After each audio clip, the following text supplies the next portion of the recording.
एक पाकिस्तानी है, अपने आप को जर्नलिस्ट कहते हैं, जहाजेब अली।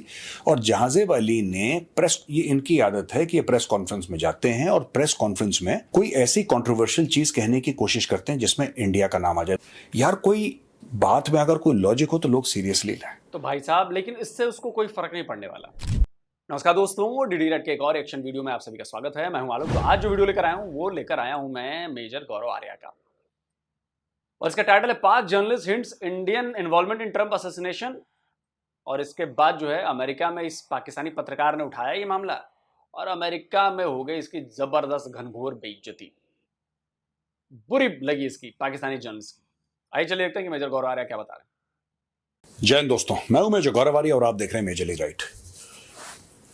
दोस्तों, मैं यहां पे किसी पाकिस्तानी जर्नलिस्ट को जवाब नहीं दे रहा, ना मैं किसी को ट्रोल करना चाह रहा हूं।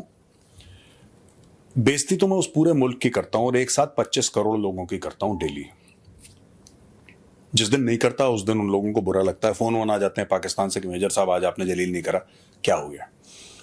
तबीयत वबीयत तो ठीक है आपकी, जाइए डॉक्टर से मिलिए, दवाई ववाई लीजिए, हम लोग बिल्कुल तैयार हैं कि अगली बार आप आएंगे और हमें जलील करेंगे। एनीवे, जहाजेब अली है एक पाकिस्तानी है, राइट? एक पाकिस्तानी है, अपने आप को जर्नलिस्ट कहते हैं, जहाजेब अली। और जहाजेब अली ने प्रेस, ये इनकी आदत है कि ये प्रेस कॉन्फ्रेंस में जाते हैं और प्रेस कॉन्फ्रेंस में कोई ऐसी कंट्रोवर्शियल चीज कहने की कोशिश करते हैं जिसमें इंडिया का नाम आ जाए। दोस्तों, ये जहाजेब अली एक किसी शख्स का नाम नहीं है, ये पाकिस्तान का कैरेक्टर है जहाजेब अली। पूरे पाकिस्तान एक जो मुल्क है ना, ये 23, 24, 25 करोड़ बदनसीबों का जो मुल्क है, उसका नाम जहाजेब अली है। Jahanzeb Ali is not one person, वो एक पाकिस्तानी जहनियत है। It is a losers mindset. कभी आपने सोचा है कि पाकिस्तान हर चीज में क्यों हार जाता है? मैं क्रिकेट की बात नहीं कर रहा, क्रिकेट में तो कभी इंडिया भी हार सकती है, पाकिस्तान में। क्रिकेट कोई बड़ी चीज नहीं है, बेकार की चीज है, ना मैं देखता ना मुझे शौक। इकोनॉमी में भीख मांग रहे हैं, चाइनीज के तलवे चाट रहे हैं, सऊदी अरब के पैरों पे गिरे हुए हैं, आईएमएफ को अपने मुल्क की चाबियां दे दी हैं कि आप ही माई बाप हैं, आप चलाइए। डिप्लोमेसी में जाके हर दर पे जलील होते हैं, राइट? आप इनके जजेस देख लीजिए, बिके हुए इनके जजेस पाकिस्तान के, जैसे कि इंसाफ के कोई दलाल हों। इनके फौजी जर्नल देख लीजिए, राइट? जो अपने ही मुल्क को बेच के बड़ी बड़ी कोठियां इन्होंने बना रखी हैं पाकिस्तान के अंदर, या फिर उन्होंने कोठियां बना रखी हैं अपनी दुबई में, लंदन में। और सिर्फ जनरल नहीं, इनके कर्नल भी करप्ट हैं, इनके ब्रिगेडियर भी करप्ट हैं। इनके जो ऑफिसर कार्डर है पाकिस्तानी आर्मी का, द एंटायर ऑफिसर कार्डर इज रॉटन। तो मैं कोई खास जहाजेब अली को मैं बुरा नहीं कह रहा यहां पे, ये जहनियत है पाकिस्तानियों की। और इंडिया को फर्क नहीं पड़ता, इंडिया 5th लार्जेस्ट इकोनॉमी है, इंडिया 3rd लार्जेस्ट बन जाएगी 2-4 साल में, राइट? अभी अभी इंडिया की जो ग्रोथ है वो आईएमएफ ने, वर्ल्ड बैंक में बोला है कि +7% पे इंडिया चल रहा है, +7% पे इंडिया चल रहा है। और क्वार्टरली ग्रोथ उसकी 8.5 ऑल्टरनेट या 3rd क्वार्टर में आती रहती है इंडिया की। लेकिन पाकिस्तानी, आपको पता है पाकिस्तानियों का क्लेम टू फेम क्या है? मैं आपको बड़ी अच्छी बात बताता हूं आज। फिर मैं ये जहाजेब अली ने जो बोला है, फिर मैं उसको डिस्क्राइब करूंगा इसने करा क्या है। पाकिस्तानियों का क्लेम टू फेम है कि हमारा पड़ोसी भारत है। जैसे अंबानी के घर के सामने अगर किसी ने अपना खोखा लगा लिया छोटा मोटा, या गोलगप्पे बेच रहा है, अंबानी के घर के सामने कोई चाट बेच रहा है, सड़क पे, सड़क के अक्रॉस, या कोई भी है, और काम कोई बड़ा छोटा नहीं होता। लेकिन मैं एक बात बता रहा हूं, तो कहेगा अच्छा कहां है तुम्हारा ठेला, तुम्हारी रेड़ी कहां लगती है? अंबानी के घर के सामने। That is Pakistan claim to fame, कि हम इंडिया के नेबर हैं और उनकी जरूरत है। मुझे बुरा नहीं लगता इस चीज का, मैं समझता हूं उनकी क्या मजबूरी है। क्योंकि अगर वो पाकिस्तान के बारे में सवाल पूछेंगे तो उनको शट अप कॉल मिल जाएगा। People will say don't waste our time. Pakistan क्या कूड़ादान है ना, it is a dustbin basically. Pakistan को जाना पसंद नहीं करता, कूड़ादान है, it's a rubbish bin, nobody likes Pakistan. अब जहाजेब अली ये कह रहे हैं कि साहब ट्रंप के ऊपर जो कातिलाना हमला हुआ, क्या किसी बाहरी ताकत का हाथ हो सकता है? फिर उन्होंने एग्जाम्पल दिया, जैसे कि निज्जर को मारने में किसी बाहरी तो भारत का नाम नहीं ले रहे, लेकिन इंसिनुएट कर रहे हैं। अच्छा, अमेरिकन भी हंसते हैं, फिर पूछते हैं कहां से, पाकिस्तान से, फिर वो हंस देते हैं। पाकिस्तान से पागलों का मुल्क है, सब ऐसे ही हैं, दिमाग से पैदल, कोई बात नहीं, इमेच्योर लोग हैं, कोई बात नहीं है, ऐसी बकवास करेंगे, that is expected from Pakistanis. आप इनके देखना, इनके स्टार्स भी ऐसे बात करते हैं। कभी आपने देखा है, आप कभी भी देखना शाहिद अफरीदी को, वो भी ऐसी बात करता है। मतलब पाकिस्तान में नोबडी इज नॉर्मल। और मैं आपको एक दिन बताऊंगा, एक्चुअली अगर मैं बताऊंगा क्यों पाकिस्तानी नॉर्मल नहीं है, फिर वो मामला कम्युनल हो जाएगा। लैंसेट पब्लिकेशन है, मैं कई बार कोट करता हूं लैंसेट का पब्लिकेशन, कि जहां पे ये बताया गया है कि more than 70% of Pakistan, Lancet is the most credible medical journal in the world, उसमें बोला गया है कि पाकिस्तानी जो हैं 70% से ज्यादा दिमाग से पैदल है। मैं आपको बता रहा हूं, और उसके कारण अगर मैं बताऊंगा कारण, फिर लोग बोलेंगे मेजर कम्युनल है। तो भैया मैं इन चक्करों में नहीं पड़ता, बट लैंसेट का पब्लिकेशन है, आप पढ़ सकते हैं, जो क्लियरली कहता है कि 70-75% of Pakistani suffer from severe psychological issues. ये कहता है जिस तरीके से अमेरिका में इल्जाम लगाया गया कि पन्नू को मारा है या मारने की कोशिश करी है, साजिश करी, मारा तो क्या है, साजिश करी है, तो क्या आपको लगता है? तो वहां पे जो था, ये मेजर जनरल था वहां पे, एक मिनट मैं आपको बता भी देता हूं, मेजर जनरल पैट राइडर, उसने बोला कि यार ये एफबीआई सीक्रेट सर्विस से बात करो, मुझसे बात मत करो। तो एज यूजुअल पाकिस्तानी को जलील करा, और पाकिस्तानी खुश हो गया। इसने इस्लामाबाद फोन करा, अपने बॉस को बोला सर मेरी बेइज्जती हो गई है, दिहाड़ी भेज देना। कहानी खत्म हो गई, उसका ट्रांजैक्शन खत्म हो गया। यहां पे जो जहाजेब अली है, इसने non renewal of Australian journalist Avani Dias का वीजा, ये भी इसने रेज करा। इसकी पता नहीं मौसी लगती थी, कौन लगती थी, ये परेशान हो गया। कैनेडियन सिटीजन हरदीप सिंह निज्जर की डेथ, ये भी इसने रेज करी। तो यार एक्चुअली क्या है कि फिर इसने ये भी बोला, देखो पाकिस्तान जलील हो जाएगा। मुझे लगता है ना कि ये बेवकूफी में नहीं पूछता है, ये डायरेक्ट किया जाता है इसको कि ये पूछो इससे क्या होगा सर, मेजर साहब इससे क्या होगा। रिकॉर्ड्स में बातें आ गई ना,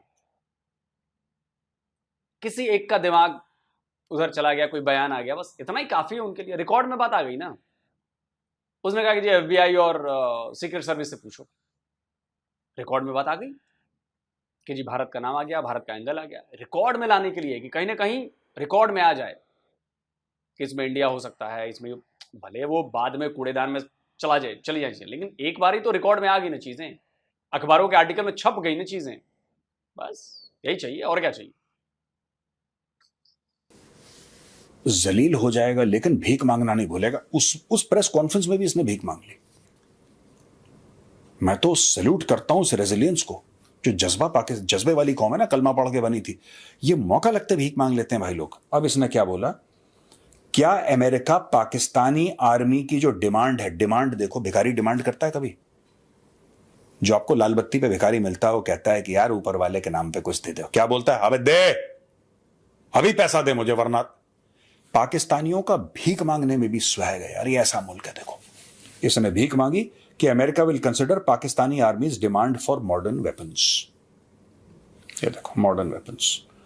तो जनरल राइडर ने बोला I don't have anything to announce and we maintain a security cooperation relationship with Pakistan. This is coming from the Pentagon. यानी कि पाकिस्तानियों को यह भी बात समझ में नहीं आई कि अमेरिका का जो तुम्हारे साथ रिलेशनशिप है वो सिर्फ सिक्योरिटी तक है, क्योंकि उनको पता है कि भाड़े की फौज है।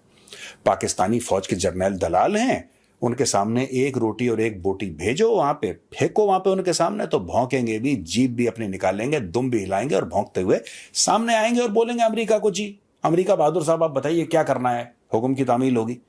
तो यार ये देखो, ये जहाजेब अली ये बीच प्रेस कॉन्फ्रेंस में भीख मांग रहा है। आई फील वेरी सैड यार, कि एक पत्रकार को भेजा पाकिस्तानियों ने, एक जर्नलिस्ट को भेजा कि यार देखो हमसे तो नहीं मान रहे, क्या तुम सबके सामने भीख मांग लोगे?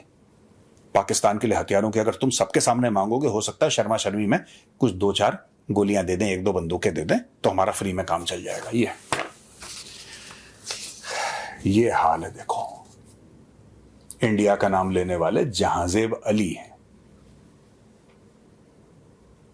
ये कल फिर चला जाएगा कहीं पे अपनी बेइज्जती करवाने के लिए। अच्छा, पाकिस्तानियों को यह भी नहीं लगता है कि ये अपने मुल्क को रिप्रेजेंट करते हैं? नहीं लगता इनको ऐसा, इनके मन में वो बात है ही नहीं कि हम अपने मुल्क को रिप्रेजेंट करते हैं, ये खुद को रिप्रेजेंट करते हैं एक्चुअली, क्योंकि पाकिस्तानी होने में तो उनको शर्म आती है। अब ये देखिए, ही implied the role, जहाजे वली implied the role of Indian agencies in the assassination attempt। यार कोई बात में अगर कोई लॉजिक हो तो लोग सीरियसली लें। अगर बात में कोई लॉजिक हो, ये बात ही ऐसी करते हैं यार कि मतलब एवरीबडी विल से यार तो ये पागल वागल है क्या, ये पागल के बच्चे हैं क्या, आर दे टोटली मैड। ये बेसर पैर की बातें करते हैं, देन पीपल लाफ। फिर एक दूसरे से कहते हैं यार इज ही अ पाकिस्तानी, कहता है yes he is a Pakistani. चलो कोई बात नहीं यार, कोई बात नहीं, is a Pakistani, let us forgive him. पूरा मुल्क पागल है, व्हाई शुड जहाजे वली बी इंडिफरेंट। ये है स्टोरी दोस्तों। तो भाई साहब, लेकिन इससे उसको कोई फर्क नहीं पड़ने वाला। और इनफैक्ट मुझे याद आ रहा है कि अक्सर ऐसे ही सवाल ये पूछता है। ये 2-3 इंसिडेंट तो जो मेजर साहब ने गिनाए हैं, इसके पहले भी और कई चीजें पूछ चुका हुआ है ऐसे ही आलतू फालतू की चीजें, जिनका आपस में कोई कनेक्शन नहीं है, कोई रूल नहीं है, कोई रास्ता इधर क्रॉस नहीं करता एक दूसरे को, वैसे सवाल ये पूछता है। और ये अपने लिए नहीं पूछता मेजर साहब, थोड़ा सा मुझे लगता है कि ट्रैक मुझे बदलना पड़ेगा। ये उस पाकिस्तानी फौज के लिए पूछता है जिसके पास पाकिस्तान नाम का एक देश है। हर देश के पास अपनी एक फौज होती है, पाकिस्तानी फौज के पास अपना एक देश है। अपने आकाओं को खुश करने के लिए, अपने आकाओं की लाइन को आगे बढ़ाने के लिए ही इसको बिठाया गया वहां पर। तो वो जवाबदेह है पिंडी का, वो जीएचक्यू पिंडी का जवाबदेह है, और वहां से इसको डायरेक्शन दी जाती होंगी, और वहां पर ऐसे अजीबोगरीब सवाल पूछता है। अब मान लीजिए बात चल रही है भारत और रशिया के बीच संबंधों पर, मान लीजिए, और वहां पर ये उठ के कहता है कि पाकिस्तान एक वाहिद इस्लामिक मुल्क है जिसके पास एटम बम है, और हम चाहते हैं कि आप हमें कुछ पैसे दें। ये कोई लॉजिक है बात का? ये वैसी लॉजिकल बातें करते हैं। और उस मेजर जनरल ने सही जवाब दिया, ठीक है यार, आप जाके उनसे पूछो ना। मतलब एक तरह से लताड़ लगाई ना कि अबे ये कैसा सवाल पूछ रहे हो यार, जाओ तुम उनसे पूछो यार, जाओ फाइल टरका दी। उसमें नहीं होता बाबू जैसे फाइल टरका देते हैं, नहीं यहाँ नहीं होगा, वहाँ होगा, नहीं वो पांडे जी का नहीं, वो शर्मा जी के यहाँ होगा, शर्मा जी का नहीं वो श्रीवास्तव जी के पास हो। कितनी बेइज्जती होती है, वही बेइज्जती इसकी हुई। और मुझे याद आ रहा है कि एक शायद बांग्लादेशी पत्रकार भी है जो अपने बड़े भाई पाकिस्तान के नक्शे कदम पर चल रहा है, वो भी ऐसे ही उलूल जुलूल सवाल पूछता है। शायद बांग्लादेशी है, शायद दर्शकों आप लोग मुझे करेक्ट करिएगा, एक बांग्लादेशी भी पत्रकार है, वो भी ऐसे ही अजीबोगरीब सवाल पूछता है। मुझे तो ये समझ में नहीं आता कि पेंटागन वाले इनको घुसने कैसे देते हैं यार, क्लियरेंस कैसे देते हैं पाकिस्तानी जर्नलिस्ट को, ये भी एक सवाल है यार, कि उनको पेंटागन में घुसने की क्लियरेंस कैसे मिल जाती है। खैर देखिए, ये इनका काम है और ये करते रहेंगे ऐसे उलूल, क्योंकि अकल नहीं है ना। अकल होती तो, अकल जब बंदे के पास होती है ना, वो सेंसिबल बात करता है, वो लॉजिकल बात करता है। और जैसे कि मेजर साहब ने वो गिनाया ना, वो जो रिसर्च सेंटर है कि 75-78% जो पाकिस्तानी है वो दिमाग से पैदल है, मेंटली इल हैं वो। तो जो पूरी कौम मेंटली इल हो, मतलब मैं उन 20-25% लोगों की बात नहीं कर रहा हूँ जो अच्छे हैं, जब मेजोरिटी ऑफ कॉम मेंटली इल हो, तो आप उससे और क्या उम्मीद रख सकते हैं कि क्या वो लॉजिकल बात करेगा, क्या वो अच्छी बात करेगा? नहीं करेगा, वो हमेशा इलॉजिकल बात करेगा, जब भी मुंह खोलेगा गोबर ही गिराएगा। समझिए इस बात को। और ये ऑलमोस्ट हर पाकिस्तानी में है ये, वो 20% 25% छोड़ के कह रहा हूं मैं, जो कहीं की बात कहीं जोड़ लेंगे, कहीं की बात कहीं लगा देंगे, किसी लॉजिक का जवाब आलतू फालतू के लॉजिक से देने लगेंगे। और ये पाकिस्तानियों की समझते हैं कि हमारे पास ताकत है, हमारे पास बड़ी इंटेलिजेंस है। क्या करें दोस्तों, आप बताएं आप क्या कहते हैं इस वीडियो पर। जल्दी मिलता हूं एक और नए वीडियो के साथ। नमस्कार, जय हिंद।